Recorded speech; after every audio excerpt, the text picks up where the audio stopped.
One San Diego doctor, he's getting house arrest after being found guilty of drugging, raping, and photographing mostly immigrant women who visited his free health clinic. This is Dr. Joel Abrams. He pleaded guilty to 8 counts of sexual penetration of an unconscious person, 3 counts of sexual battery, and 1 count of possession of child pornography. I want to point out he had 1,300 sexually explicit photos of these patients.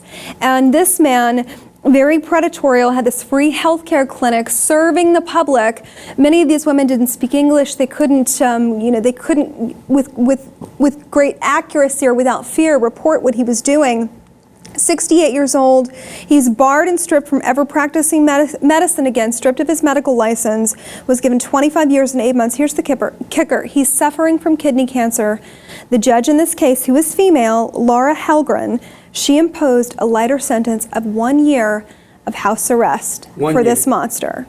Well, my question is, can't he just die in jail? I mean, okay, so he has kidney cancer. I don't understand this thinking. He admitted to it. He was found guilty. He pled guilty. He said, I mean, he's acknowledged it. They found 1,300 images of these victims. His youngest victim was 8 years old. Was the judge white by any chance? Her name was Laura Helgren.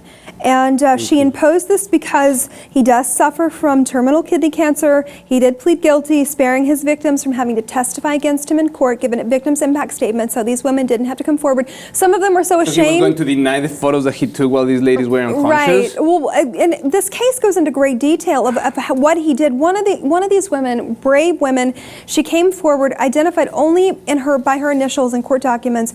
She said that she went to go see Dr. Joel Abrams for pain in her stomach, around her belly button. He watched her remove her outer clothing, told her to remove her clothes. She complied, standing there completely naked. He, forced her to lay down on the exam table, approached her, began groping her. I won't go into the hairy details of this, but some of these women were awake and conscious when he did this to them.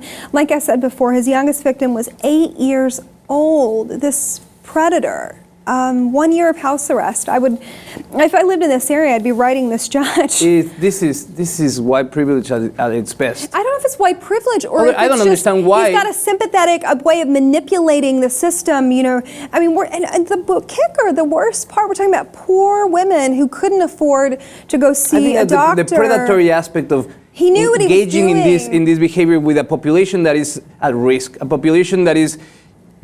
There's no level playing ground for them to go and approach the police. They probably have, because to these clinics, most of the people that attend these clinics are people that have no documents and they cannot approach, right, state-sanctioned health clinics.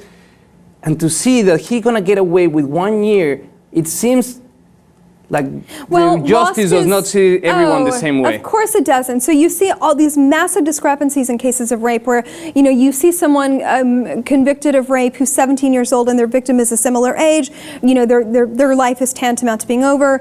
Massive disparities in this country, not with the criminal justice system per se, but with judges' discretion of not following the sentencing guidelines. Like in this case, this man should have had to serve out every day that he was alive on this earth in jail for what he did to these women. Mm-hmm. But it's angering when you see these cases and they don't get the traction that they deserve.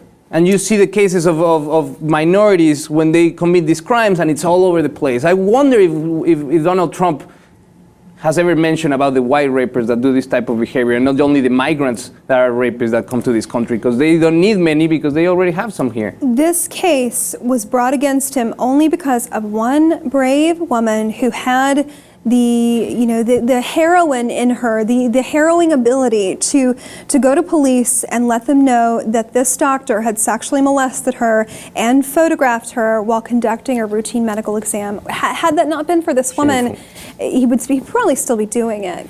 Yeah, of course he will be doing it. We'd love to know what you think at home about Dr.